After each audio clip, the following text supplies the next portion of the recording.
वक्फ सुधारणा विधेयकावरून घमासान, मतांच्या लाचारीसाठी विधेयकाला विरोध, फडणवीसांचा विरोधकांवर निशाणा. अजित पवारांच्या बीड दौऱ्यावेळी धनंजय मुंडे अनुपस्थित, प्रकृतीचं कारण देत मुंडे गैरहजर. मुंडेंनी दौऱ्यात स्वतःहून येणं टाळलं की अजित पवारांनी रोखलं, चर्चांना उधाण.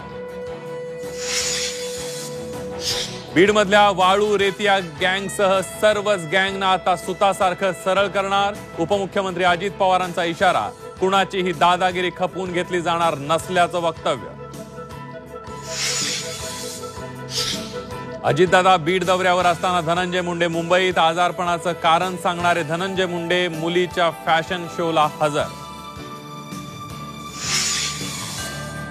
चुलत्याच्या कृपेने आपलं बरंच चाललंय. बीडमधील मेळाव्यात अजित पवारांचं वक्तव्य, तर काकांना आशीर्वादापुरतेच मर्यादित ठेवलंय देवेंद्र फडणवीसांचा टोला.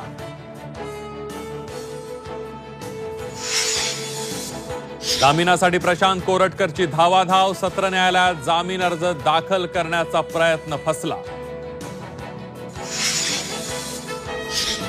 नाशिक जिल्ह्यामध्ये अवकाळी पावसानं शेतकऱ्यांच्या चिंतेत वाढ. निर्यातक्षम द्राक्ष खराब होण्याची भीती. पुढील 3 दिवस राज्यात वादळी वाऱ्यासह अवकाळी पावसाचा इशारा.